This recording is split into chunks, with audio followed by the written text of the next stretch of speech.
Wake and bake time. Good morning. It's Sunday.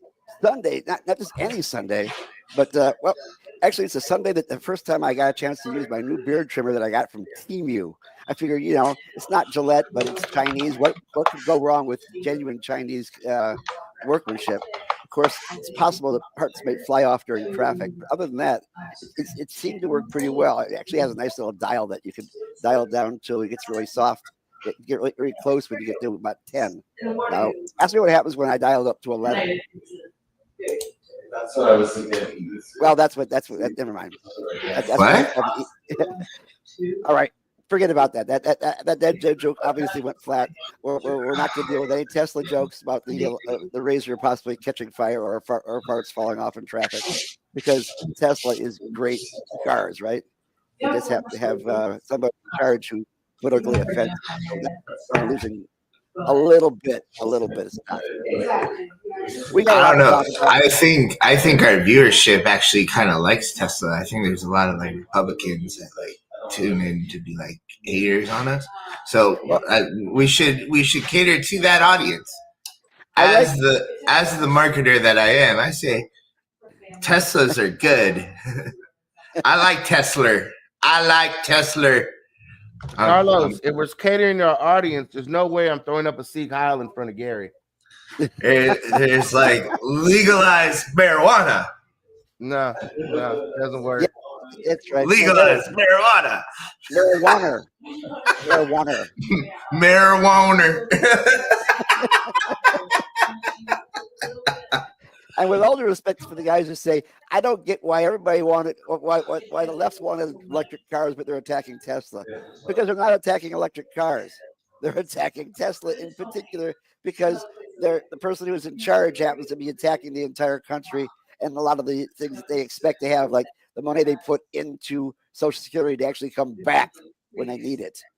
Or reading for reading skills for disabled children, Still, they take videos of everything. So honestly, if you attack a Tesla, I mean, you're gonna go down. In general, corporate heads normally stay out of politics because it could possibly affect their company and affect their stock price. Now, as you can see, it's happening with Amazon right now. It happened with Facebook. Most corporate heads know to stay out of politics, with the possible exception of the Koch brothers, because I guess they were immune because they were talking about fossil fuels. Well, the Koch brothers, essentially, every time you wipe your ass, they get paid because they own Georgia Pacific Paper. So, that's why I don't. That's why I use leaves. What a way to make money, man! I'm over here selling tabs and shit. Hey, so there was this girl that used to like be a regular here at the Ybor store. And so she like rented a Tesla, and she was like, okay, so she was having like issues with her baby daddy, and like this like whole fight came out with her and the baby daddy, and like when she was like picking up the kid from school or some shit like that. I don't know, but either way, the cops access the video on the Tesla to get something against the baby daddy. But here's the big part, is she forgot that she was smoking a blunt in the car before the whole situation. So she screwed herself over. Wow. So be careful with those Tesla videos, guys, if you're going to do anything around the Tesla. Yeah. Especially that bill goes forward. We do have a bill in the state house right now that's moving forward that actually cracks down on, quote unquote, driving while intoxicated or driving while inebriated or driving while high, and with mandatory urine tests and all that stuff, and of course major fines if you don't. I don't know how different it is from the current law, but it seems like that they're cracking down on people who inebriate in the car, because we don't have people who use alcohol in this country, right? Well, Gary, there's another bill going through the legislature that you actually helped write. It's to deal with parental issues and being a cannabis user, kind of relevant to the story. So, we'll see how that shakes out if it ever gets out of committee. So. No, that is being worked on right now, and we got a heads up as far as getting into committee, because it is an issue that affects a lot of people. It affects a lot of kids. and there's much more damage being the kids being put in than having their parents. Something's wrong with States the have already mic. filed it. And we're getting some background noise. Is that coming from you, Carlos? Yeah, it's Carlos' shop. It's got a lot of background noise with the mics. My bad. That's all good. That's right. Just shout over them and tell them to shut up. My Should have. Yeah. Yeah. All Yeah, right. Tell you what, while this is happening, let me go ahead and introduce ourselves because we haven't done that yet. Well, actually, Gary, we haven't even gone to the. This is still the cold open. We haven't even gone to the opening credits. Yeah, because I cold open joke this fell flat because you guys were looking at me like I don't get it. Yeah, I kind of want you to tell the joke again. I was doing stuff in the back end, and I didn't. Okay, yeah, I just got my brand new beard trimmer from Temu yesterday, which is kind of cool. It's not the American version like Gillette. It's actually Chinese, and what could go wrong, right? Like it's not like pieces of it's are gonna fly off in traffic, right? But like what's happening with Tesla right now. But it has a really cool dial that you at 0 it's long, and if we dial it down to 10, you get a smooth shave. And that's the part where you're supposed to say, all right, well, what happens when you dial it up to 11? And I can say, well, that's the point where we call the EMTs. The crowd like it, but I still don't get it. Well, you notice I still have a full head of hair and you don't. Maybe that's the reason. I don't know. Hey, Oh, low blow, buddy, low blow. Come Whoa, on. I hate to have to tell both of y'all. Look at that. Hey. But I am going to send it back because it's not charging for whatever reason. Anyways, the joke fell. Forget about it. Anyways, my name is Gary Stein. I'm the political director for Suncoast Normal and our master of public health. And that's where you cue the. There you go. You can hear it, right? You can hear it. I heard that. Yes. Okay, cool. And to my southeast over there is our deputy director, our master of business administration, and the proprietor of Chillum CBD dispensary and mushroom emporium, Carlos Angel Armida. Thank you, everybody. Thank you. And coming up directly to my east, and where he is way northeast, just north of the Beltway, where he hits him below the Beltway over in beautiful Anne Arundel County, is our executive director and master of public administration, Chris Cano. Thank you. Thank you for revealing my CIA safe house location, Gary. Truly appreciate all the hard work Witness Protection is doing to keep me safe from the current administration. Well, no problem. Just remember, if you're ever looking for Chris, don't look in the basement. Just saying. Killing me, Smalls. Now, you notice that we only have 3 squares here, and we have a guest today. That is because our guest today is actually coming to us from Congressional District 1. For those of you who don't know where Congressional District 1 is, it is the far western portion of the Panhandle, which is so far over to the west that it's actually in the central time zone. And therefore, the person who was supposed to be coming on today thought we weren't in the eastern time zone. Now, I'm not going to make fun of Pensacola being 1 hour behind us and time-wise and a century behind us other ways. I thought Deputy Director Elon Musk got rid of time zones. Well, we can blame Benjamin Franklin there. That he didn't carve that little piece of Florida out. Although I don't think Florida was actually in business when he set up the time zones and daylight savings time. But they Speaking of time zones, did you all know that there's a place in Finland that only has 1 sunset and 1 sunrise per year? What? Yeah, they have 6 months of sun and 6 months of darkness. Well, that's Alaska for you too. So I mean, if you had a chance to be to Alaska, there are days where you have darkness, 23 and a half hours a day, and then that 1.5 hour is only like a little bit of light. Yeah, that was my favorite Tales from the Crypt short, where the guy's battling the vampires in Alaska, and he's like, "Yeah, the sun's about to come up. You're all gonna die." And then he realized, "Oh no, I'm in Alaska. The sun don't come up for another 3 months." But there are other parts of the year when it's almost daylight the entire day, and people start having psychotic episodes because they have no circadian rhythm all of a sudden. I've been there, and like the plants that they grow are amazing. I bet Alaskan Thunderfuck still remains my favorite strain just because of the name. Yo, if you grow a weed plant in that area of the world, how big will it get? Shoosh.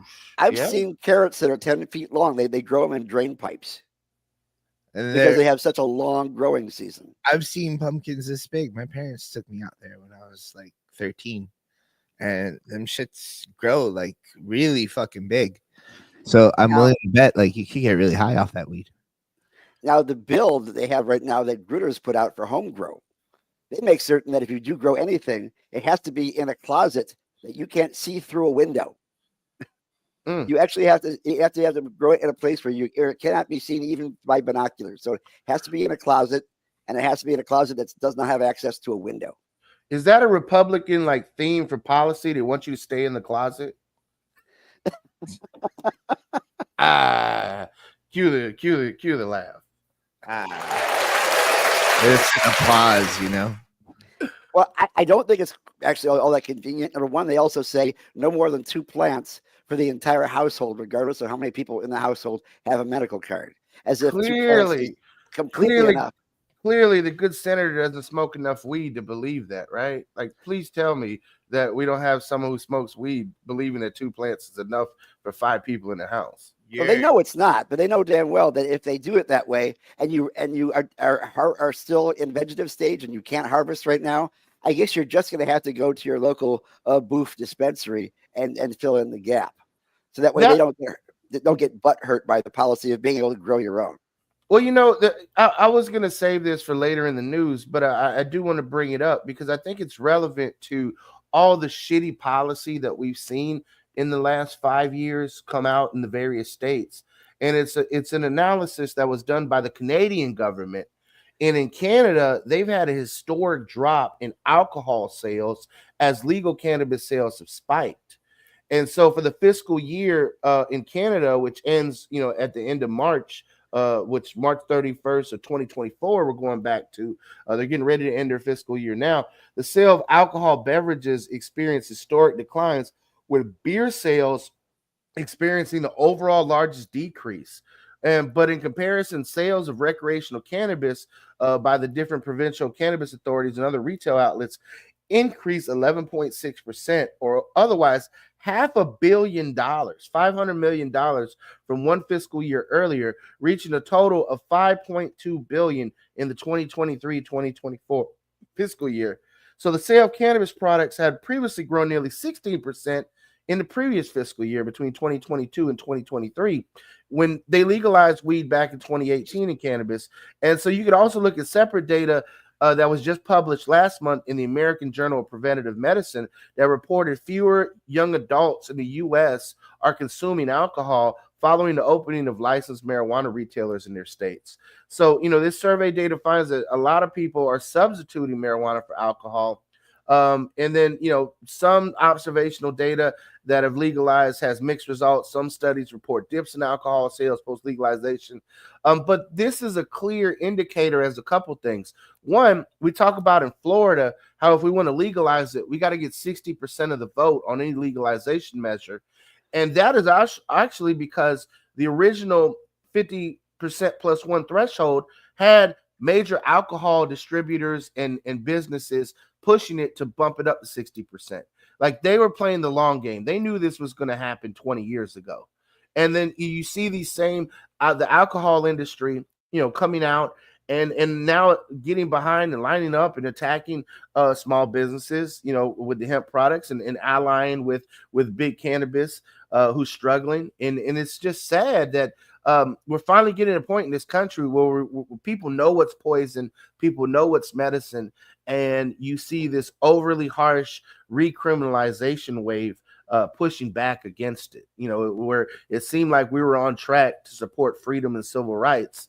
And now we're in a place where, they want to go back to the old ways. They want to overly harsh criminalize. They want to look for anything to keep the numbers in the private prisons high.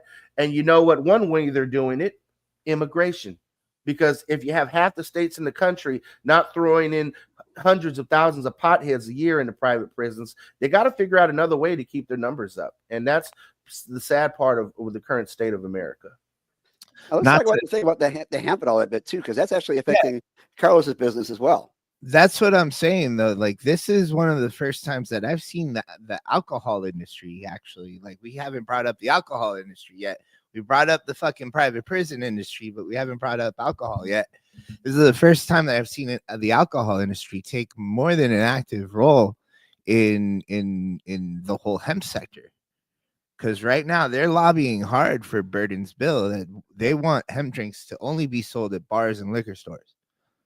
Yeah, they want to be able to control it. I mean, you got to understand, you're fucking with their business, you know, because in states where it's not widely available, it's not widely legal, THCA, Delta 8, Delta 10, you know, hemp-derived cannabinoids are just, that's what people are going for. We had Dr. Block on the show, you know, a couple years back. He said, look, in prohibitionist states, this is what the alternative people are turning to. They're turning to hemp. And yet, like I said, you may have to have a liquor license to sell THC drinks, which does not make any sense because there's no alcohol in THC drinks. And what is that? The bars would only be able to sell 5 milligrams per drink, which, by the way, I have up to like 120 milligrams.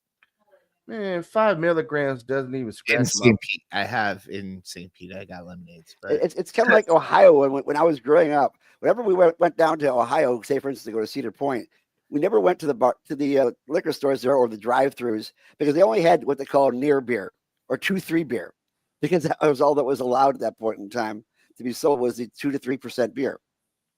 Which it's crazy discouraging, man, because you know, I'm tired of going up there every single year, and I can't do it this year. And knowing that the alcohol industry is up there now, I mean, come on, dude. Does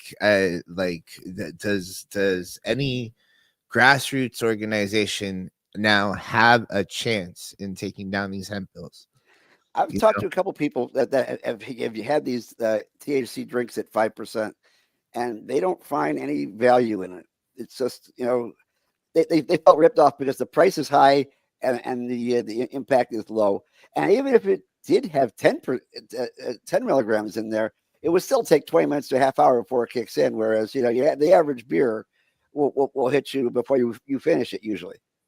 I've had Keef Cola in both Maine and in Colorado, and it was a novelty. It didn't do anything for me. And it's like I've also had those legal hemp drinks when we had the Cannabis Awards show a couple years back. You know, we had the drink distributor there, and those drinks didn't do much for me. So I don't find the value in it. And then to regulate it to just, you know, the alcohol industry. I mean, I do see Total Wine and Spirits just cut that deal with both Cure Leave and Wana to distribute their hemp drinks.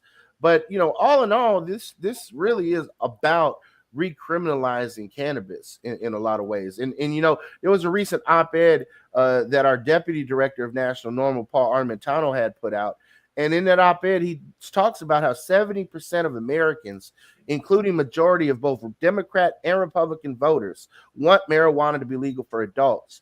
And this legislative session, you know, across the states, both parties have put cannabis consumers in their crosshairs, and not in a good way. In Republican-led states like Montana, Nebraska, Ohio, and South Dakota, lawmakers are either looking to repeal or significantly roll back voter-approved legalization laws. And in Democrat-led states like California, Maryland, Michigan, New Jersey, lawmakers are seeking to undermine the existing legalization markets by drastically hiking up marijuana-related taxes to fill budget deficits. In all cases, elected officials are treating cannabis consumers as targets and not constituents. And these concentrated attacks on state legal marijuana markets are just a clear reminder that the war on cannabis is not over, and that consumers still remain the target. And if you're lucky enough to say, oh, don't affect me, then you have a level of privilege that the vast majority of people in this country do not get to assert.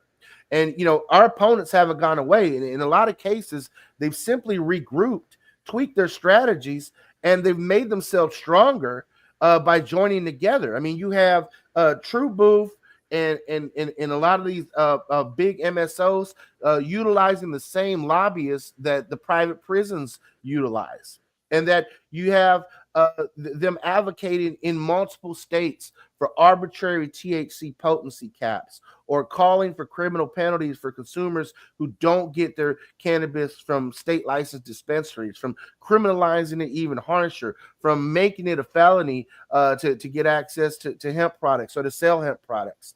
And so it's a shit show for freedom right now in this country. We're under attack at every level from both political parties, depending on who's controlling your state. So for all of those who think that we're just liberal hacks, here's one of these for you. And then for the rest of you, it's important that you educate yourself and think about who you're going to support in these primaries. Pay attention to who you can put up there that's going to be a champion for civil rights, because at its core, NORML has always remained an organization that's dedicated to protecting the civil rights of responsible cannabis consumers. And we need your support. We're not going anywhere. You know, we need you to become a member. We need you to get involved. We can only mount a strong enough opposition as many members that we have. And you know what? We actually have an event coming up where if you go ahead and sign up to be part of the event, you get a membership included for a year to NORML. Carlos, show them the best blunt in the Bay Forest coming up. This is our annual rolling competitions, which happens to be one of our biggest fundraisers of the year. We have judge passes available in a limited number on our website. You can go to suncoastnormal.org to get your enter in the competition. If you can get you and 3 other friends together, you can put in a team of 4, compete in the team events, and you're automatically entered for the individual competition. And we're wondering who's going to take home the belt this year. We're going to wonder who's going to be crowned the best blunt roller in the Bay. That's the defending champion right there, Landra, who wants to try and take her belt. We've seen the belt change hands every single year we put on this competition. So I'm really excited to see it. There's one of our judges, Katrina. And so we're definitely enjoying the fact that Cushy Look Pies. how great she is at smoking the blunt. Yes. That's why she's not in the rolling competition. She's So judging it. The blunt.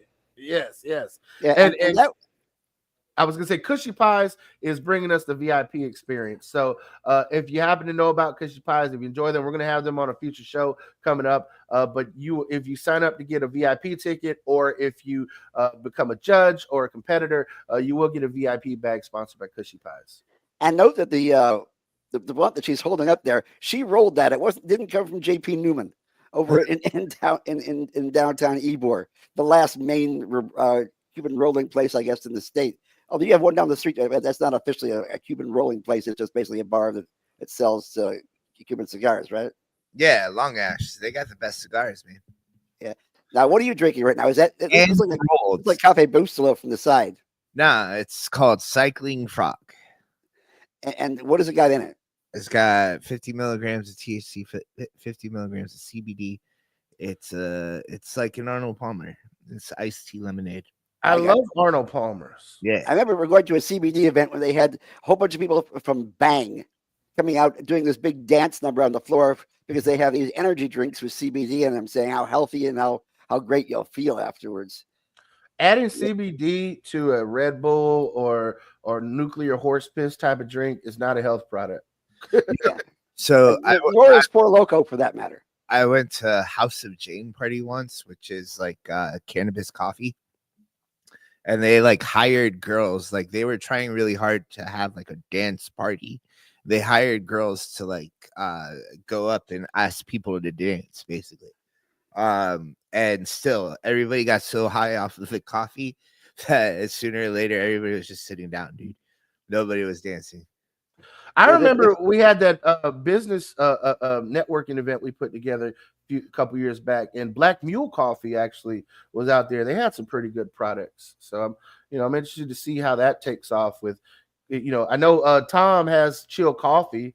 Have you tried their products? What is infused coffee like? I like if I could put these two together, yeah, that would be like really convenient. Then I wouldn't have that much liquid in front of you right now. Actually, our friends at the hemp coffee company THC. Yeah, they made some fantastic products. I think they've gone other directions now. Hemp, cannabis, and coffee, like you can never lose with that. Yeah, and that's a much better connection than Four Loko. What I do every morning before I leave my house. Yeah, just And that's the sad part about what we're seeing happen in Florida right now and across the country is all that small business innovation is going to be gone. It's going to be destroyed, all because places like Sunburn and True Booth, are mad that they bet hard and they can only make their money on the margins or by, basically pyramiding their investors and then making them sign NDAs. And that's just a damn shame. It's not just that. They're putting forth regulations right now to enforce the laws that they passed in 2013. They never really put forward any statute to enforce those 2013 laws, even though they had Operation Candy Crush. They had all these examples of shit that they did to hemp stores to save the children. Oh my God, so many children. Right. Well, let's talk about how much money has been put out there. Hold on, Gary. Hold on. I got a point to prove. I want you to forget it, what you're saying there. Okay. So now I forgot, Gary. No, I'm just kidding. No, mission accomplished. All of these statutes that they're putting forward in order to enforce the 2023 laws that they passed, right?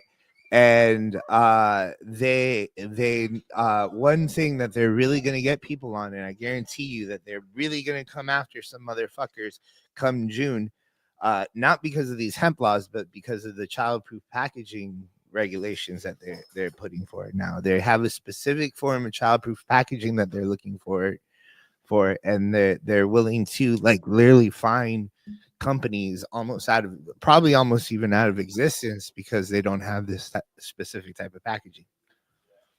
I promise you. I'm done. No, Carlos, I have to ask you a question though. What would it cost you to get a liquor license for Chillum, or can you? It depends. I mean, could it be a beer and wine license? Because I hear that's much more affordable. I don't know how much they actually cost. I mean, I guess I could look it up right now. You've already got a food vending license from FX, right? If it's a full-on liquor license, it's going to be thousands of dollars that I don't have. Yeah, and then you got to hire certified bartenders. All you got to change up the whole business model. You got to basically become a walk-in glass shop bar, right? Oh, license. Well, ABC Liquors doesn't have to have bartenders, but they just have to have registered people who over the age of a certain age that can sell it. And I think all of Carlos's staff are over the age of majority, as well as all the people who actually come into the stop. So if it's about saving the children, we've already done that, dudes. That's all there is to it. Now, there's one other part of Carlos's business that's under attack as well, and that is there is a bill that is going to make selling mushroom spores illegal, which is interesting because if you don't really know how to grow a mushroom spore is nothing more than a piece of dust, as far as you're concerned. But but that is something that's sold in a lot of stores now, and I've been selling mycelium for a little while now. I literally have to get what I do whenever somebody buys mycelium, I have them sign a waiver saying that they're only going to study the mycelium, because that's the way that it's you sell it. You sell it only for microscopic mycology purposes to study under a microscope. The origin of mushroom law in this state is really interesting because there was a guy who was foraging out in the forest. He saw some psilocybin mushrooms out there, put them in a bag, and started heading out. And the cops were there to meet him. And he said, I had no idea that these were psychedelic mushrooms. Well, what is called the mens rea defense, which meant he had no idea of what he actually had going at the time. So how could he be found guilty of it? And it was found that he was not guilty at that point in time. Well, where do these mushrooms grow naturally in the wild? They grow in cow shit. Or moldy wood chip piles, obviously he knew where the cow shit lay to go ahead and forage for his mushrooms. You might be making with this bill. Are you making it illegal for have cow shit? Well, they're making science illegal. That's for sure. They're making mycology an illegal science, which is crazy. Yeah. I don't know. It's interesting. I think they're gonna have to make anthropology illegal too because it talks too much about DEI. Huh. You know, if you want to talk about lawmakers making shit illegal, earlier this year, Republican lawmakers in South Dakota sought to repeal the state's voter-initiated medical marijuana cannabis access law, despite it getting 70% of the vote. And it only failed by one single vote in their legislature. Like, they almost repealed it. It's one vote saved it. Like, that's wild. In Nebraska, they also have legislation that's going to roll back the state's voter-approved medical marijuana law. And the state's Republican Attorney General is urging lawmakers to ignore the election results altogether. Like, wow, democracy. Nah, we're just not going to do that. In Ohio, the Republican lawmakers in the Senate have approved legislation to rescind many of the legalization provisions, approved by the voters, and changes advanced by lawmakers, including limiting the number of home cultivation rights, putting THC potency limits, and creating brand new crime classes for adults who share cannabis with one another or who purchase cannabis products from out of state.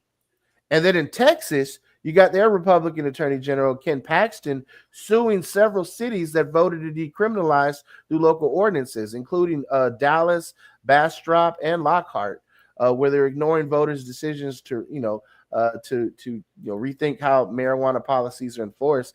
And then Idaho, the granddaddy of prohibition, you got Republican Governor Brad Little recently signed a mandatory minimum penalty law for low-level marijuana possession. So where other states are trying to decriminalize, this guy's adding mandatory minimums for simple possession.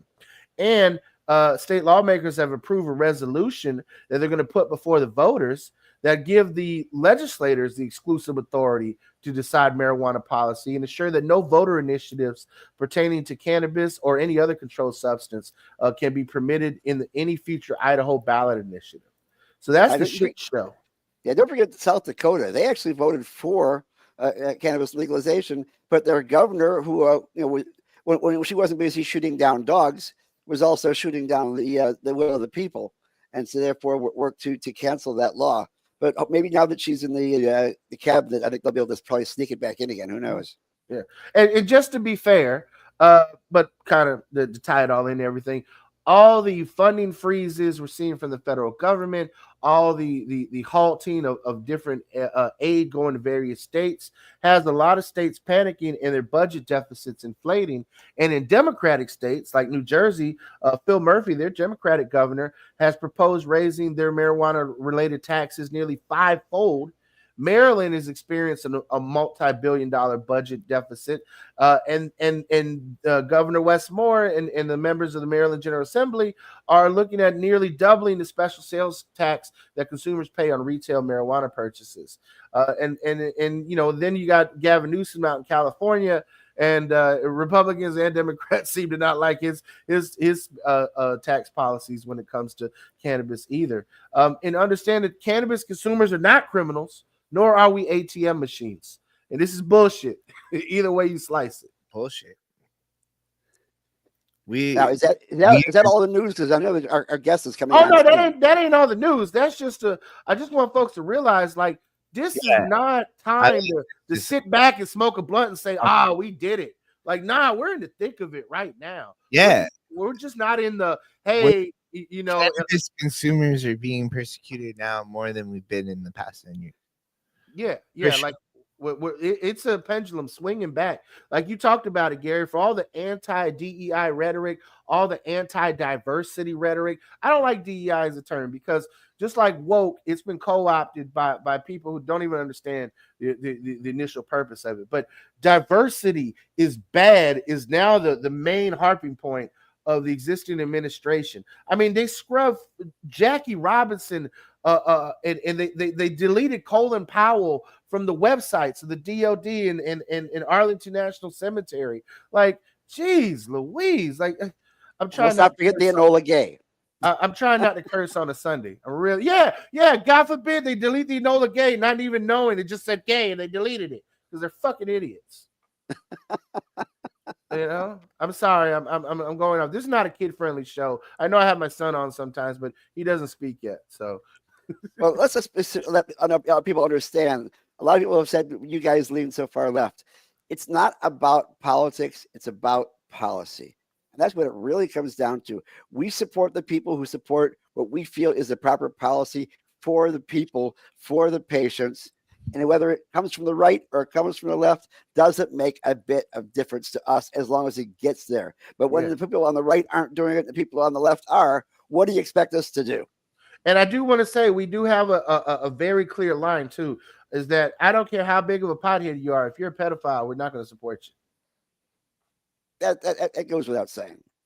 No, I think it needs to be said because some people think it's okay to sit up there and be like, "Oh, look, we got this guy who's a pothead going to be attorney general," and then they replaced him with someone from Florida who's even worse, who was the private prison lobbyist.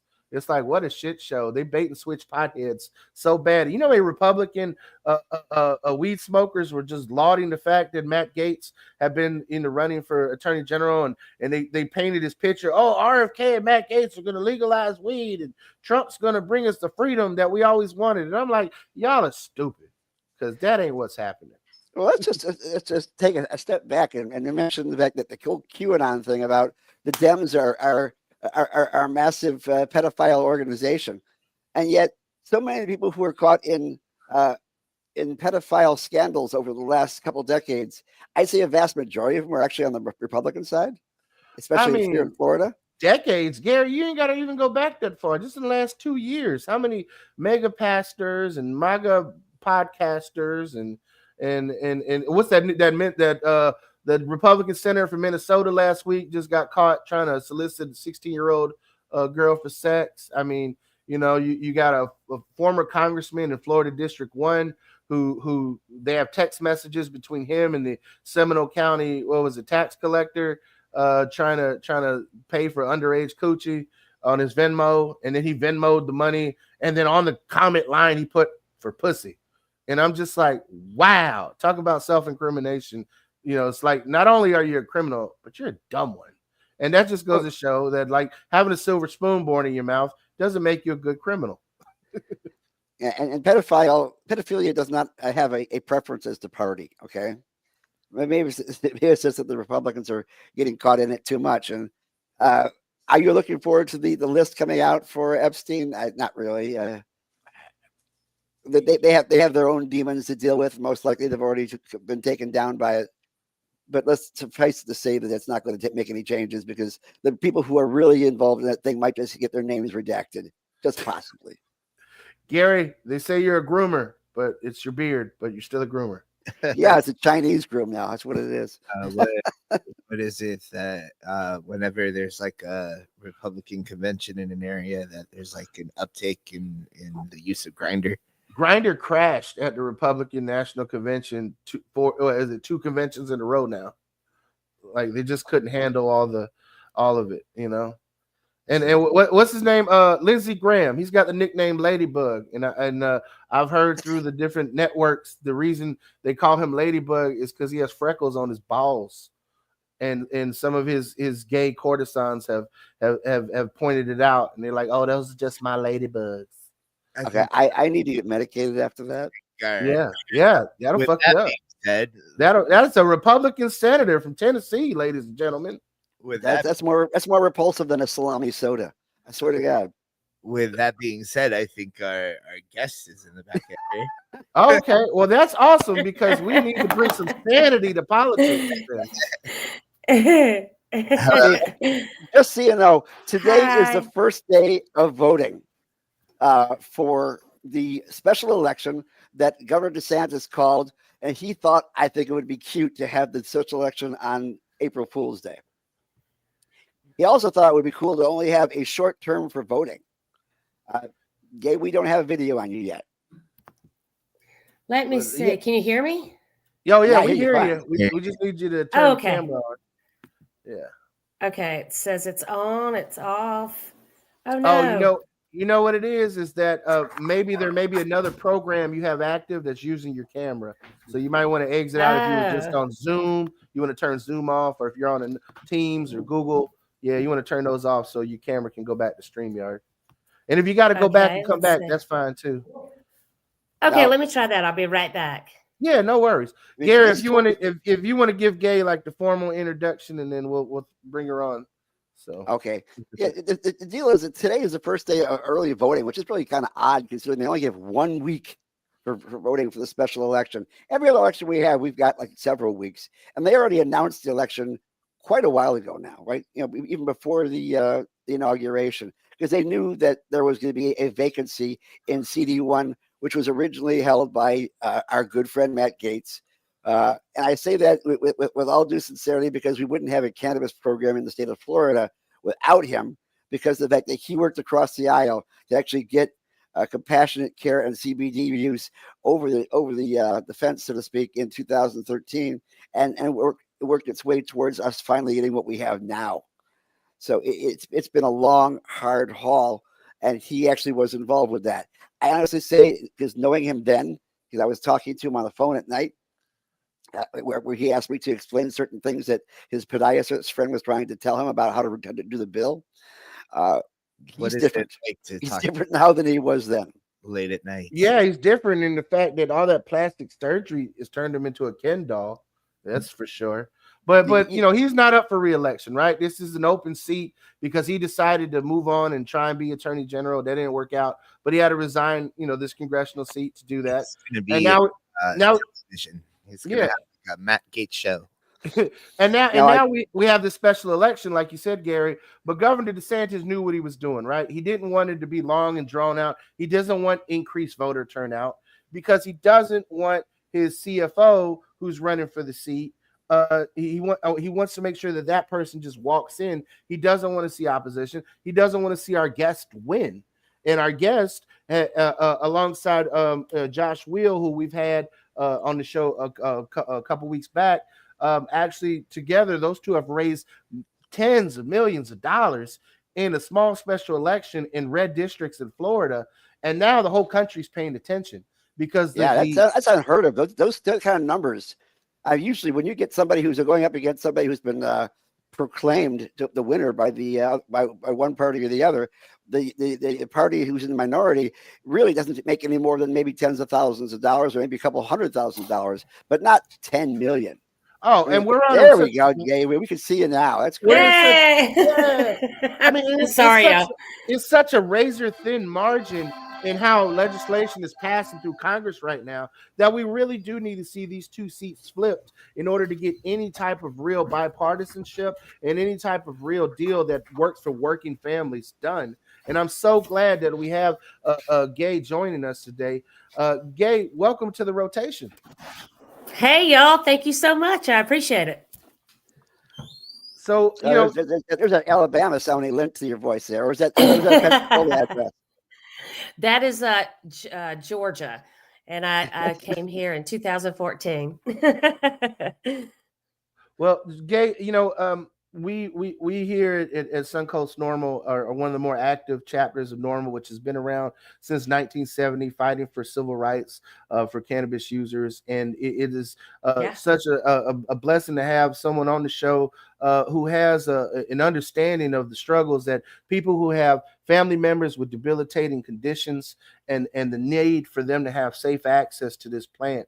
And that's one of the reasons why we founded our chapter. And I just thought it'd be compelling for you to share a little bit about your background and your journey with the voters and the people listening, and why did you support them having access to medical marijuana, and for, you know, responsible users not to be arrested and waste our tax dollars on this.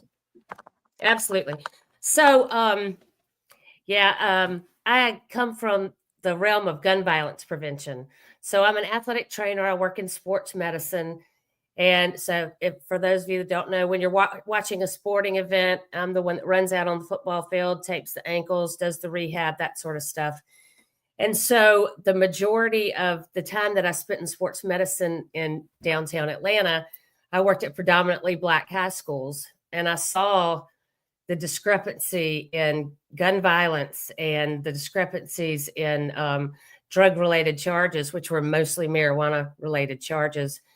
And so I dove into gun violence prevention, and that's where I learned how to make policy and how to make change and how it has to be from within to make the necessary changes, right?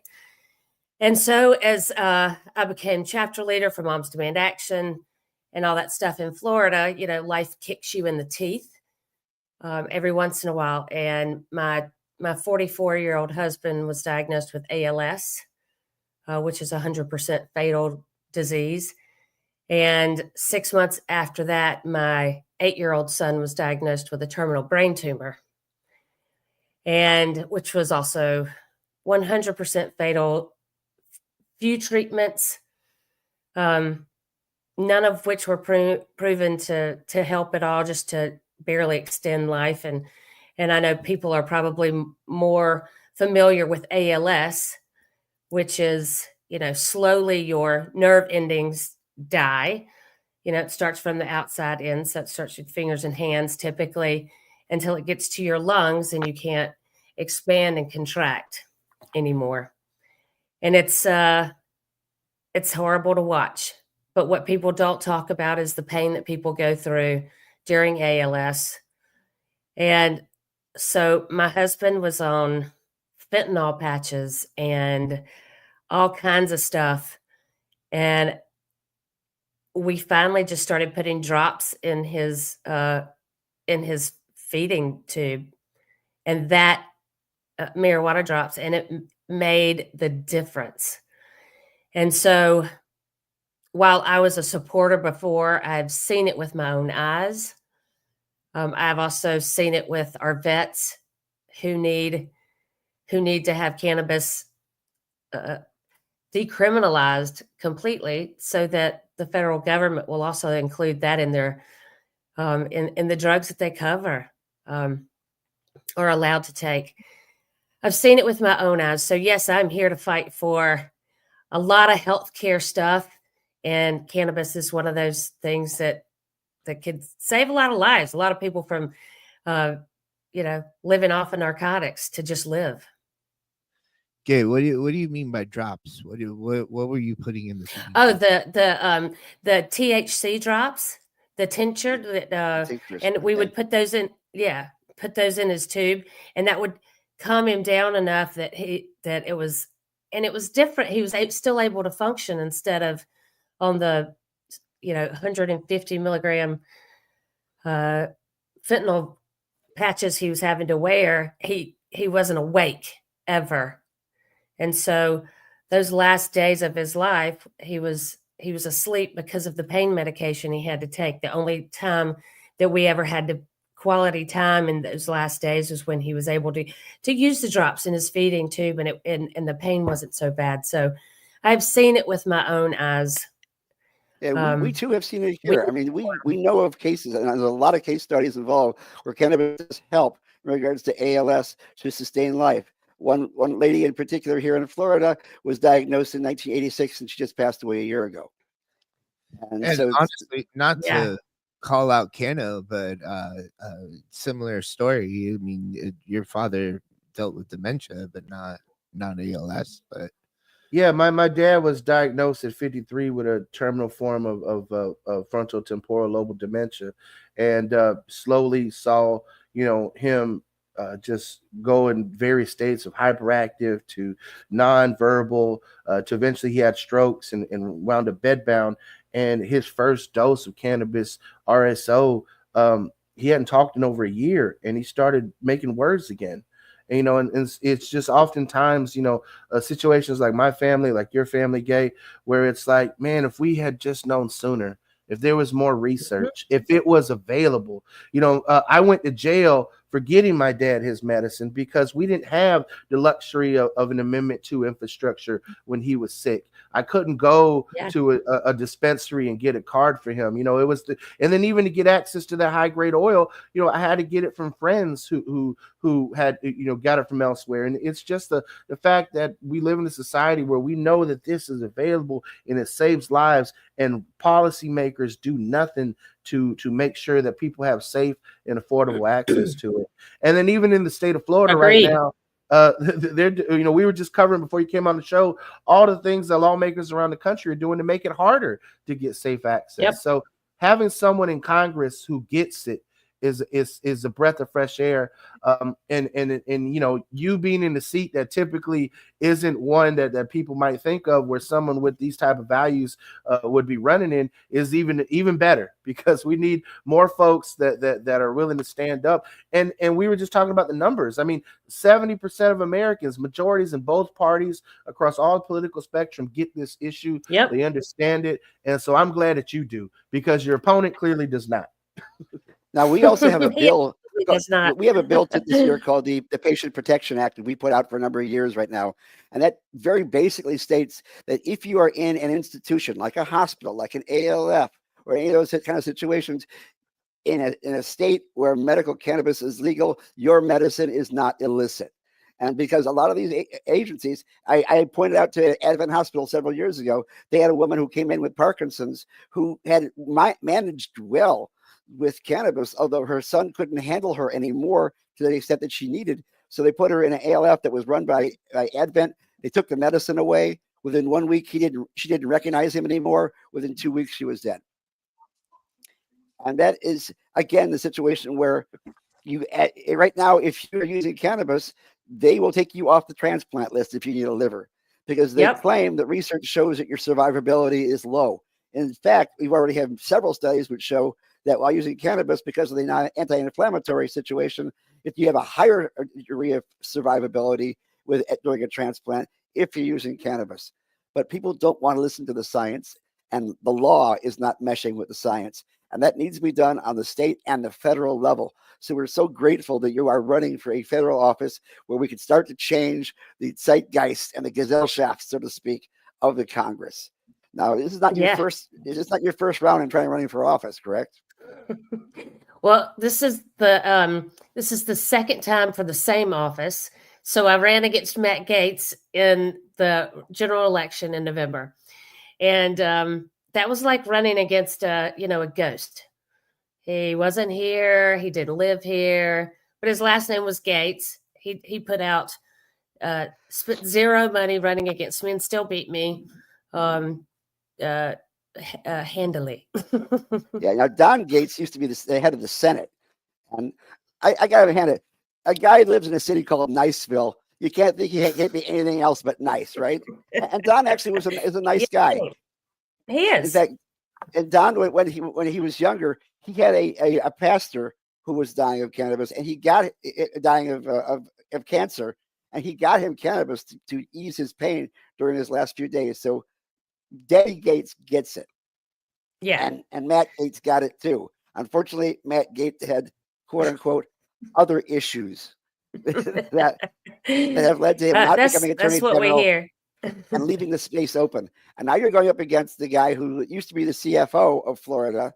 He used to be in charge of the insurance commission when all of the insurance rates, as I say, for home insurance went through the roof. Yep. He oversaw the worst insurance crisis in Florida, is still doing that because he technically has not resigned yet.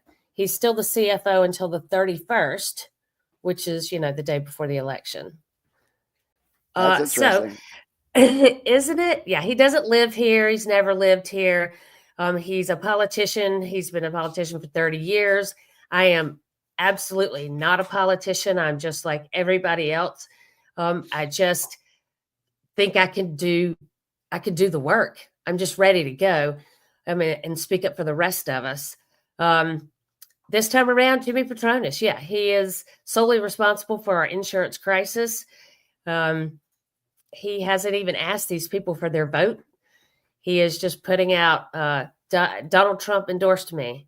That's his platform.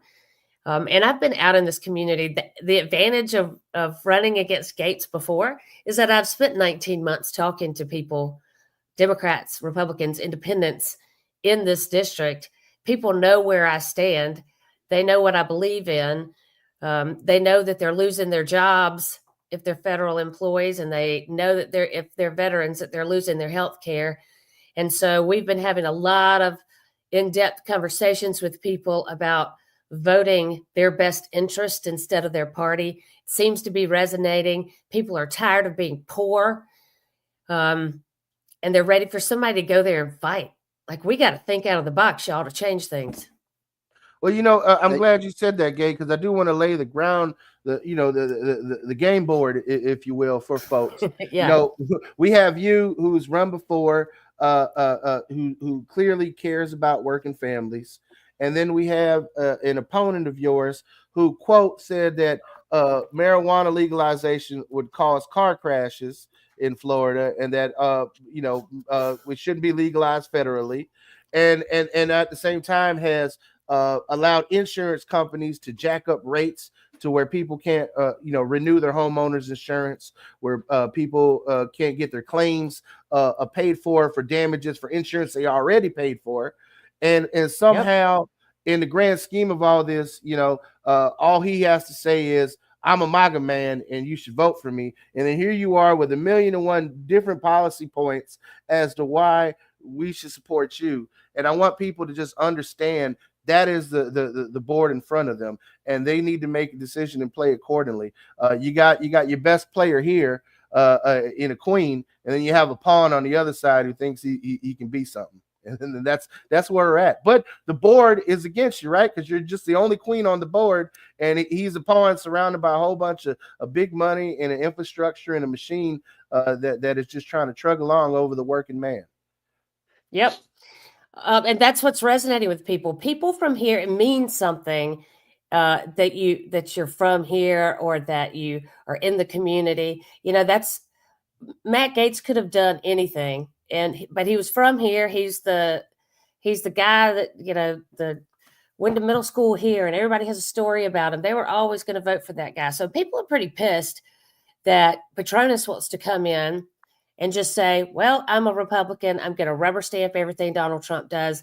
And because he doesn't know the district is made up of active duty military, we have the highest veterans population of veterans in the state and second nationally. You're going to tell and 20,000 federal workers, and you're going to tell these people that you're rubber stamping everything President Musk wants. And so I think it's a bad campaign strategy on his part. It's working for me. I wish it wasn't this crappy, but I'm going to do something about it. And I think the Democrats, people keep saying to me, why aren't the Democrats doing more? Why aren't the Democrats doing more? Well, okay, when we get there, we're going to raise hell. We'll have 2 more seats. We'll have some sort of power. But what are the Republicans doing? Because their districts are also struggling with all of these bad policies that are coming out. And they're not saying a word. They're not tapping Donald Trump on the shoulder and saying, hey, I've got 50% of my population's on Medicaid, and they're all about to be cut. And that's not just Black folks, y'all. It's white people too. So it's a disaster right now. I am more anxious about getting there and doing the job than I am about the next 9 days. I mean, we have 9 days to do it, but we have been busting our tails for so long now that I feel like people in this district know me and they've already made up their mind about me. But if they hadn't, we're doing a whole district tour this week to early voting locations. And if people want to know more about me, show up. Let's talk it out. Let me earn your vote. Now, Tell folks where they can help out or where they can join up. What's your website? What's your social media handles? How can they get a hold of you? Oh, yeah. You can go to Gay for Congress on any social media. And you can go to gayforcongress.com, sign up with us. Pensacola is beautiful this time of year. If you want to come help us knock on doors, or you can make phone calls, or you can send me your money, because we've got 9 days to bust it out. So are you going to have your victory party at Joe Patty's? Just a question. I don't think Joe Patty's would let us in. He's a big old Trumper. Well, CD1 is an interesting area because you got the top part of it, which is where you can smell Alabama. And you got the southern part of it that has a lot of towns whose last word is beach, right? Including Pensacola That's right. Beach. Everything across the bridge, where a lot of those people are being highly affected by the insurance situation in regards to citizens insurance. Because if you have a house on the beach and water comes into your house, but it's not wind damage, it's water damage, your insurance isn't going to cover it, and you will lose a lot of money. And a lot of that has to do with the fact that we're being relegated to citizens because they're the insurance of last approach, and they have to be connected with the state. And I don't think that Patronus has done anything to make it go down, because there are people who are currently paying more for their insurance, home insurance, than they are for their mortgage right now. Oh, exactly. It's pushing people out of their homes. And you mentioned the beach. I live out on the beach, and my homeowner's insurance went up 400% in 2 years. So I get it. I feel what everybody else is feeling. People around here are getting pushed out of their homes. They're elderly people who have inherited these homes in these older neighborhoods. Well, now those older neighborhoods became cool, so their insurance rates went up. Property taxes have gone up. I talked to a lady last week who's on a fixed income, inherited her home. Her insurance was $300 in 2000, and now it's $17,000 a year on a fixed income. And now they want to probably cut her Social Security. It is a disaster for everyone right here. And I keep talking to people about how this works with the insurance, what he could have done. Jimmy Patronus also made it harder to sue the insurance companies when they do screw you. And insurance companies already only pay out at 49%. 49% for the money. They are making record profits, and we're all going broke. And Jimmy Patronus said, that's okay. Doesn't affect me. I'm going to get that job in Washington. And I'm telling him, no, he's not. It's interesting. I mentioned before you came on, one of the reasons we have a cannabis program here in the state of Florida is because of the fact that Matt Gaetz did champion it, along with a young lady who from Lake Okeechobee there, who and got the CBD program going in 2013, 2014. So we wouldn't actually even have a cannabis program. And yet in Pensacola, things were always exactly the opposite. There was more of a crackdown on no legalization, things of that sort. In his own hometown, things weren't happening, but he was doing it for the state. Even though I think one of the first deliveries of CBD may have been in Milton or someplace around there. Really? I didn't know that. And I knew Matt was a big proponent of, cannabis. And then this last election, he made the statement that he was against the amendment. So I never actually knew where he stood. It was the only thing that we could agree on. And then he made the stand that he was against it this past year. So, again, he probably didn't get a big enough check from the industry. That's all. Yeah, that's basically what it is. I mean, obviously, that's the problem. We need new blood. I mean, that's the problem with Florida. They want to, if they can't make money off of it, then if they're not benefiting off of it, then it doesn't matter. And that's not how politicians should do their jobs. You need to worry about the people first. Well, Gay, that's one of the issues, right? When Governor DeSantis first came into office, he signed an executive order that allowed for botanical forms of cannabis to be available, and he signed that order flanked by John Morgan and Matt Gaetz. And we thought, okay, well, this guy may not be as bad as we thought he was going to be, and now he's sitting there basically blackmailing small businesses like Carlos is there, saying that, hey, I'm going to sign this bill that Colleen Burton's putting out that's going to put you out of business if you don't donate to me and vote against legalization. And Carlos, you're the small business owner in all of this. Me and Gary are public policy guys, but you got an opportunity to talk to a future member of Congress. Tell her how you feel. Please do. I mean, these hemp bills and the state legislator is really what's getting at me, though. I mean, the big cannabis is lobbying against small businesses like ours. So I mean, that's honestly what's been getting me the most lately. Yeah, Cannabis putting me on the spot, man. It's okay because you're the least politically minded of us, but you're also the one that's the most politically motivated right now. Congratulations. They're messing with your money, right? But But yeah, I mean, that's what we're going through in this state right now. Small businesses like his are under attack. You know, if they're not picking a side in these political fights and donating big checks to these politicians, they're not getting paid attention to, you know. And then me and Gary out here trying to figure out how we can write more policies to protect consumers. And then those bills aren't even getting hearings.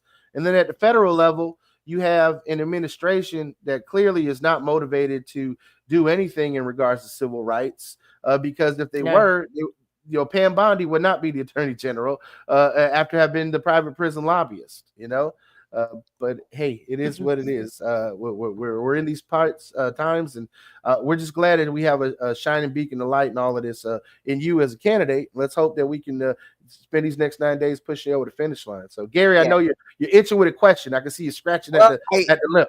I'm just saying to myself, we really do need to get fresh blood and a couple new spines into Congress right now, because we see too many invertebrates sitting at their seats, basically kowtowing to the executive branch, when, according to the way the Constitution was set up, the legislature is an equal government and not necessarily the lackeys for the executive branch. They actually have a second brain, so to speak, so that they can go against the president if they feel that what he's doing is egregious.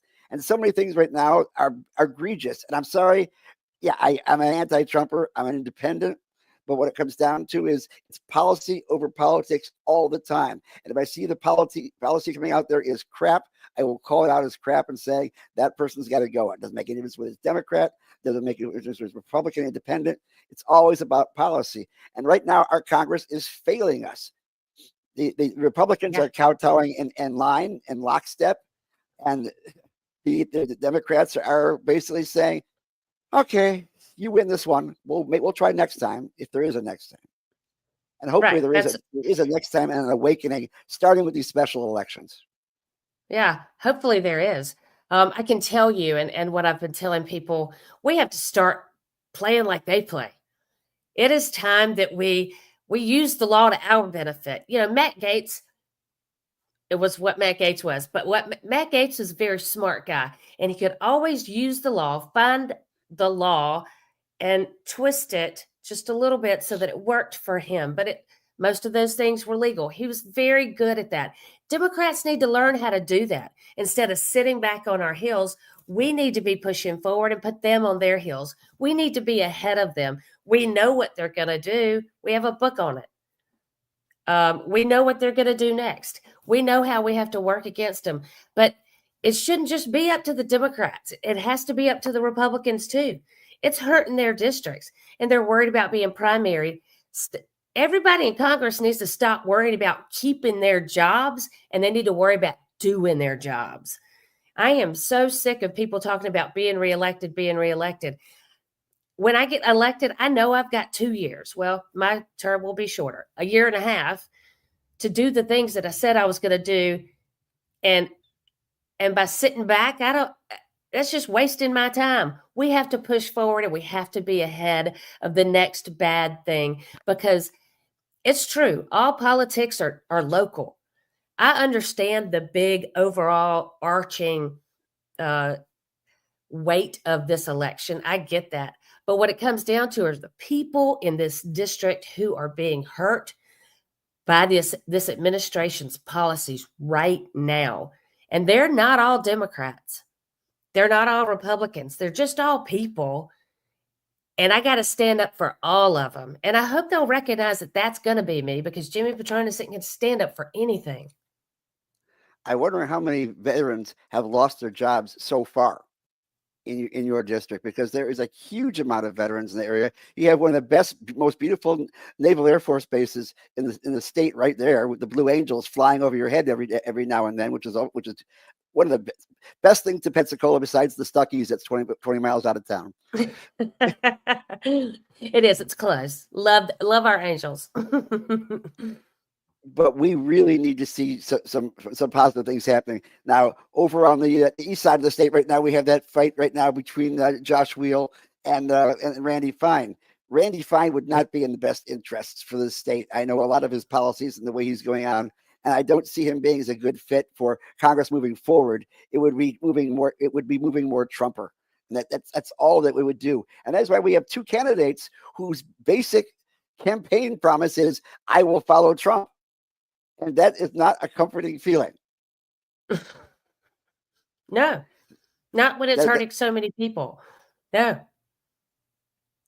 Okay, we're getting short on time right now. You joined late because you guys are an hour behind everybody else, which is fine. I know. We're glad to have you. We would like to hear your platform and what basically that you're looking for in this race, and what you plan on talking about moving forward.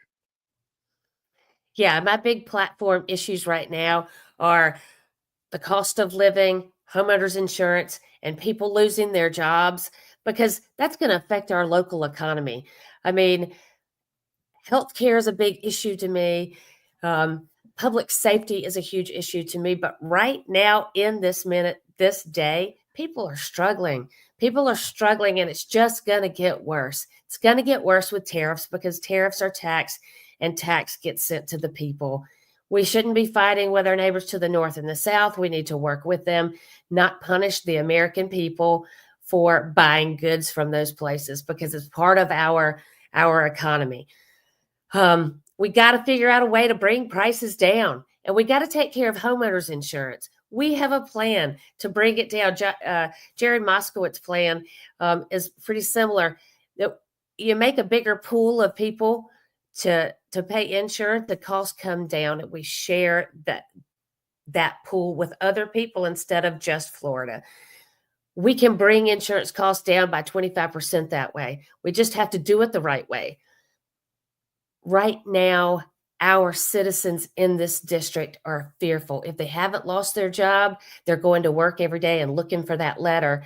You know, they're people from the IRS, people from the Social Security office have walked in our doors this week and said half the people got fired, or they got a letter that said, tell me 5 bullet points of what you did last week. You know, this is a very red district. It is a plus 21 Republican district. I know it's hard. I know it's difficult, but I also know that these people are hurting, and they're hurting right now. Their pocket is hurting. And if they want to continue with the same old, sending Jimmy Petronas to Washington is like sending an arsonist to put out a fire. He's the one that caused us to go broke. Why would we want to do that nationally? I'm going to work very hard, y'all. And I hope that everybody will support us. And if we want to support you monetarily or whatever, you have gayforcongress.com. Yep. Gayforcongress.com. Remember, you can't say gay in Florida, so it's easy to remember. Well, let's hope that doesn't get deleted in the Doge purge, right? They're like, oh, it says gay for Congress. That's right. They won't let me enter my name in the website. Gay, you can't say that. Thank y'all for having me, though. It's awesome. Gay, we appreciate you. You know, we encourage you to check us out anytime at Suncoast Normal. And of course, look forward to engaging with your office on policy. And if you ever have any policy questions, Gary is our mastermind behind it, you know, with his background in public health. And we're more than happy to always bring you the perspective of small business owners and patients alike. So we're glad to have you on the show, and you're welcome back anytime. Thank you, everybody. Have a great day. Have a great one. So, you know, in coming off of that amazing interview with Gay Valimont for Congress, I do want to take the time to celebrate Women's History Month this month, and talk a little bit about the women who have been leading the charge as trailblazers in cannabis. You know, decades before Mary Jane Brownie Mary Rathburn, you know, defied the stigma and laws to care for others. You know, there have been tons of cannabis activists who have been putting into work as women to lead the movement. Even in currently right now, we have some great women on our national normal board, like Beverly Moran and Imani Dawson, who we've had on this show before. You know, Professor Moran, being a professor on tax law at Vanderbilt University, has been a big champion of equity and legalization. Imani, who's a national board member, has been a powerhouse in communicating social justice causes and cannabis education in New York. And then, of course, we have some amazing women across on the West Coast doing some big things. Our own finance director Tiffany Lewis has been representing from many major brands in the cannabis sector, and I just wanted to take a time to recognize that it is Women's History Month and that women have played a major role in cannabis advocacy since the beginning of this fight for civil rights. And if you want to read more about it, you can actually go on to normal.org and check out the Women's History Month message from National Normal Chair Joe Bondi, who we've had on the show previously, and we look to have on a future show.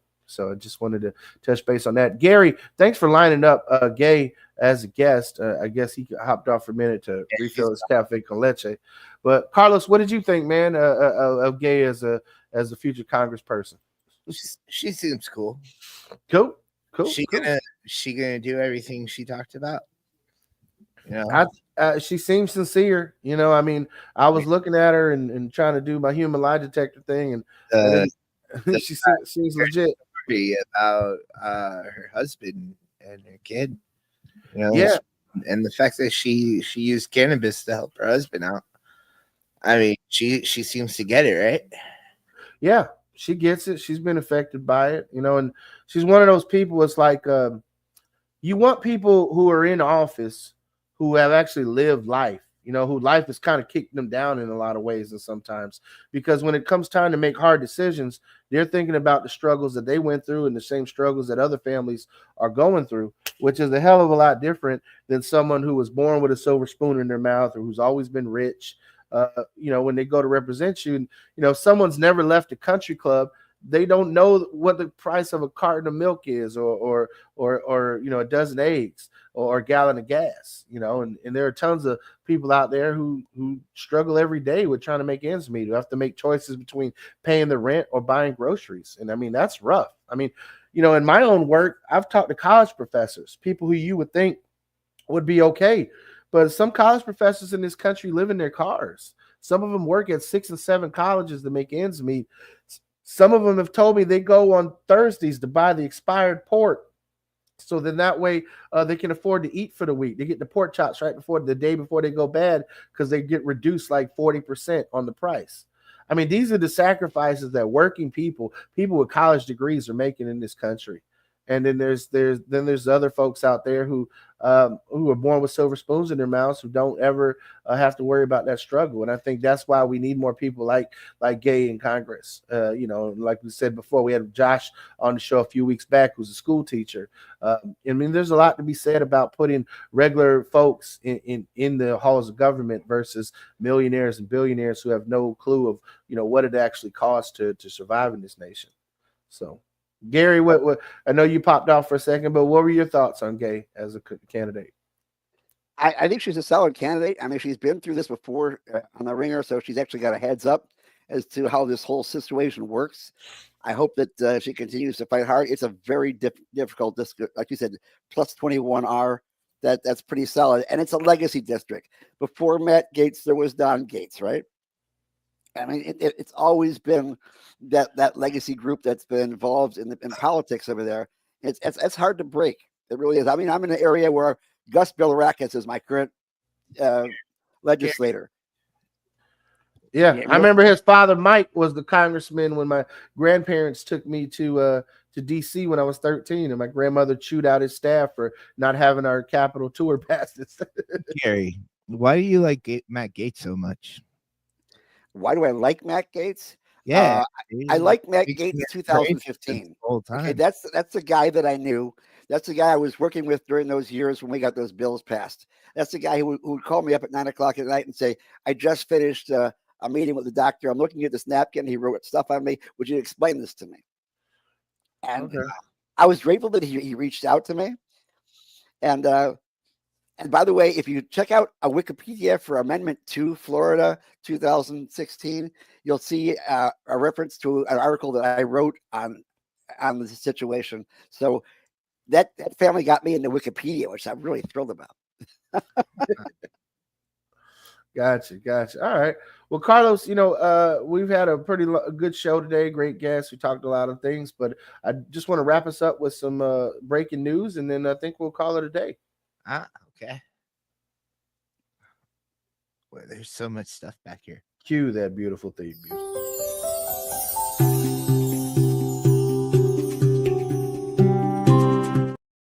All right, so at the top of the news, talking about a recent study that came out of the United Kingdom, patients with hypermobility disorders report sustained improvements following cannabis treatment. Now, patients suffering from hypermobility disorders report sustained symptomatic improvements following the use of cannabis-based medical products, according to observational data published in the Journal of the American College of Rheumatology. ACR Open Rheumatology is the name of the journal. British researchers assessed the use of botanical cannabis or oil extracts in 161 patients with Ehlers-Danlos syndrome or similar hypermobility disorders enrolled in the UK medical cannabis industry. British specialists may prescribe cannabis-based medicinal products to patients unresponsive to conventional medications. That's how it works there. Now, researchers assessed the changes from baseline and patient-reported outcomes at 1, 3, 6, 12, and 18 months, and patients reported sustained improvements in pain-specific metrics, as well as improvements in sleep and anxiety following cannabis therapy. The most reported adverse effect associated with cannabis treatment were headaches and lethargy. Now, you can obviously drink water to take away most headaches. And as far as being lethargic, sometimes when you're hypermobile, maybe sitting down can help. So just wanted to point out those things and understand that cannabis treatment in the UK is a little bit different than the US, but they have the same reported effects of those diagnosed with a lot of major illnesses like cancer-related pain, anxiety, fibromyalgia, inflammatory bowel disease, PTSD, depression, migraine, multiple sclerosis, osteoarthritis, inflammatory arthritis, and tons of other conditions that cannabis is helping with in patients in the United Kingdom. So understanding that they're going through the same hoops and propaganda and big pharma influences and corrupt government officials like we are here in the U.S. And we always hear more about cannabis needs to be studied more. But every single week we seem to bring you another study. So I don't want to hear politicians say it needs to be studied more. They can go to normal.org and look at the news and look at all the studies. They can go to pubmed.gov and look at the tens of thousands of studies.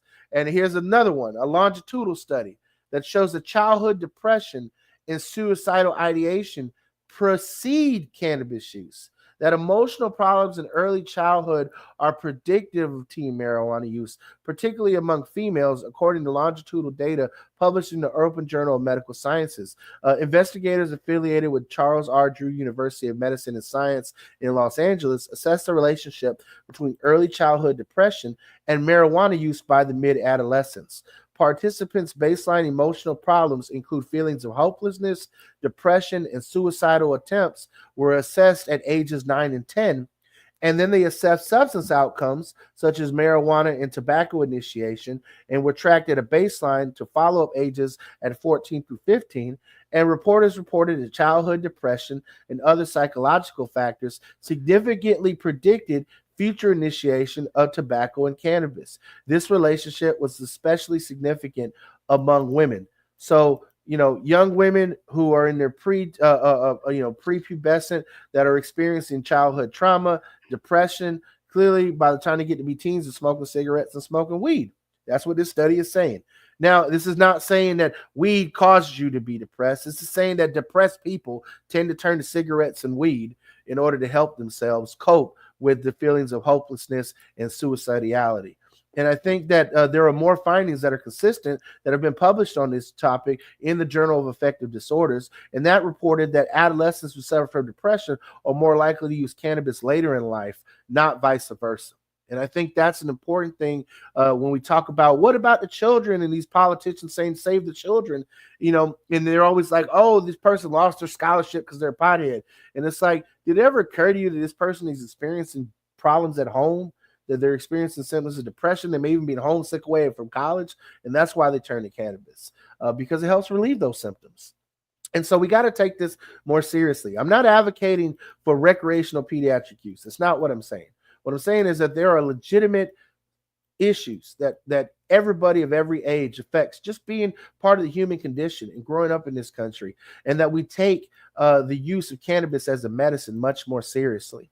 So on that note, I want to celebrate some of the great work that National Normal is doing, that I've had the opportunity to testify on, and I want to give props where props is due. Members of the Maryland Senate have approved Senate Bill 1023, which prohibits state and local officials from disciplining firefighters, EMTs, and paramedics and other rescue workers because of their off-the-job legal medical cannabis use. The legislation is now in the House committee and hopefully gets out of that committee and goes to a vote in the House floor. But the legislation stipulates that fire and rescue public safety workers who are registered in the state's medical cannabis program cannot be disciplined, discharged, or otherwise discriminated against solely because they test positive for marijuana's inert metabolites on a urinalysis screen.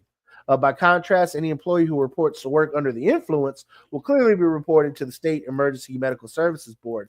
But I mean, you have to understand that there are over 120. Yeah. Shout out to Paul Armentano. Shout out to the Firefighters Association for going to bat for that. I was proud to be able to also submit testimony on behalf of my labor union to make sure that folks are not.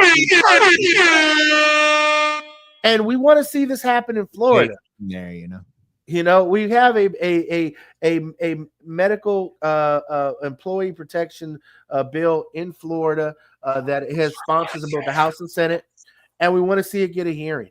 And one of the things that bothers me is, like, in Florida, you got to go through all the committee stops before you finally make it to the floor. It's not like some of these other states where there's only one committee stop. In Florida, even the hemp bill had 2 committee stops. But typically, that's how you know a bill is going to move. They give it 1 or 2 committee stops. It's got to get at least 1 to go to the floor. And then in Florida, we got our employee protection bills got like 5 stops. So, there is definitely a lot to be said on the Republican leadership in the Florida legislature and whether or not they give a shit about our first responders, if they give a shit about public employees. But people are still getting fired from their jobs in Florida for utilizing medical cannabis, and we need to see it addressed, and we need you to take action and send a message. There are tons of bills. Rather than Carlos run down all the action alerts, I'm just going to have him drop the link to the Normal Action Alert Center. And if you click on Florida, there are currently 9 bills in Florida circulating around medical cannabis access to civil rights for cannabis users and addressing things like home grow and civil rights protections. And you can click on Florida, you can click on the different bills and send an email to both your state senator, state representative, and Governor DeSantis to advance these bills. And we ask you to visit the Normal Action Alert Center. Click those, send those messages, and stay on these folks. Now, again, Normal itself has been providing a lot of amazing services to its members. And one of our big ones is for our members who are lawyers. The Normal Legal Network has always been something that when someone gets arrested for pot possession or gets pulled over and they get harassed by the cops, there's always been a Normal Legal Network to support them. And Normal also supports this legal network through biannual and annual legal seminars. One of the big ones that we do and have been traditionally for over 35 years at Normal has been the Key West Legal Seminar. And so for those of you who are lawyers, or maybe you're adjacent in the cannabis industry and you deal with a lot of legal stuff, you might want to attend this seminar to hear the latest.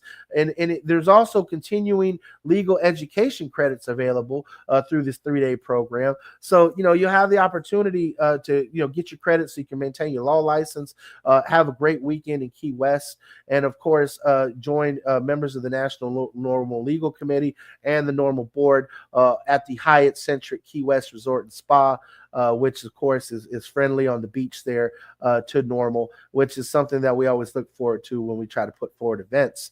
And so visit normal.org/Key West, sign up today. That's going to be December 4th through the 6th in Key West, Florida. But in the immediate, if you want to have fun, you want to have a great time, and you want all the proceeds from that event to go to a good cause, you got to come April 12th, Saturday, to the Dignitary Tea and Kava House, Dignitary Cafe in South Tampa for the Best Blunt in the Bay rolling competition. This is our 4th annual that we're hosting, and you can take the belt there from the defending champ. We're going to have an amazing VIP experience sponsored by Cushy Pies. That's how I want to be at the end of the night. And we have some amazing judges who are connoisseurs who are going to grade you, and we'll see how you stack up against the best in the Bay, and whether or not you can be the best blunt roller. We're going to have papers, we're going to have blunts, we're going to have different events that folks are going to experience. There are team events out there, so you get a discount in your entry, and you're automatically enrolled into the individual competition. So get you and 3 friends together, a team of 4. You can enter in. You can visit Creative Loafing's event calendar and see the event on there. I'm pretty excited for the VIP experience by Cushy Pies and looking forward. If you're a vendor, we have vendor spots available. They're only $50 right now. So, lock them in before they sell out or the prices go up. And of course, Suncoast Normal members get in free general admission to all of our events.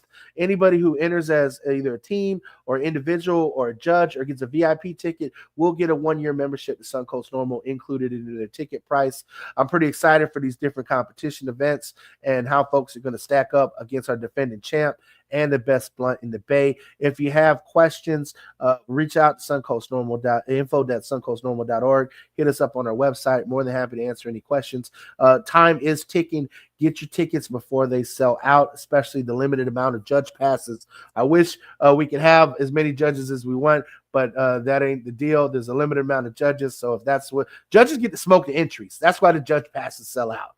People want to do. It's also fun to be an audience member too. I mean, I'm not a big joint roller anymore. I was at one time, but now that I can pack a cone, I don't really care as much. And of course, I love my pipes. But the fact is, it's great to be there cheering on the contestants as well. So we love to have as many audience members as there possible watching this event, and you will see some amazing things happening on that table. I guarantee it. Yeah, we've seen some amazing creative joints and blunts rolled in the past, and I'm looking forward to seeing how these get rolled up this go round. In the past, we've had some local cigar businesses sponsor us. We're in talks right now to have some other folks coming around and sponsoring. If you think that your business wants to sponsor this event, you want to get your brand out there, reach out to us at suncoastnormal.org, and we can wrap that up in the coming week and make sure that you're a part of history and that you're a part of where everything goes to a good cause, which is to legalize it. Now, this is a quick action alert because I know we got to wrap this thing up. Right now, we're trying to get that employee protection bill that will make certain you don't that you don't lose your job or are prevented from getting a job if you use cannabis and you are going for a federal position or government position, because that's where we are at this point in time with the law. That it needs to get into committee, and the lady who's in charge of that committee is Linda Cheney, and she needs to hear from you to get that bill agended. She still is under the belief, whether it's supposed or true, that she's been told that she believes that cannabis is a hallucinogen and that you'll get flashbacks if you use it during the weekend, and then all of a sudden in the middle of your work week you'll suddenly start seeing mushrooms growing out of the walls. Not the case. Obviously, most of us know that, and most of us know that the only way that can happen is you actually drop acid, and we don't recommend you drop acid at work. But we're not talking about acid. We're talking about cannabis. We need to get in contact with Linda Cheney, say, put HB 83 on the agenda. It does not cause hallucinogens. It allows people to work at high proficiency. And that's the important thing, because if you have PTSD, if you have other conditions, you may not be as good of a worker, but this can treat that and make you a better one. And performance is what should be involved, and not just the fact you have a medical cannabis card. Her district's in St. Petersburg. That's correct. So yeah, but whether you are in her district or not, you can write her a letter via email or text or whatever you want, but tell her you need to get HB 83 agended. That's our big take right now. We've got law ahead of it. We actually won a big case in Hillsborough not too long ago with a firefighter who could not unsee the things he saw and was using cannabis, tested positive, lost his job. Well, he won a case against Hillsborough County recently. So people do recognize the fact that this does make you a better worker when you're well. That's the thing we really need to bring on. I'm glad you brought up Ehlers-Danlos syndrome, because that is actually so widespread that a lot of things that are rare diseases are often mistaken for Ehlers-Danlos, because that's kind of like a default position. It can make severe arthritis in kids. And so therefore, again, it's not about recreational for kids. It's about medical treatment under a doctor's or parent supervision is what we're talking about. Let's make people well again. Yeah. And Gary, I gotta say to was it Representative Cheney and Senator Cheney? The only time I have a flashback when I'm smoking weed is of the last time I smoked weed. Right, Carlos? So, we try to end things on a high note. No pun intended. I'll get ready. Yes. So look, again, visit suncoastnormal.org. Check us out.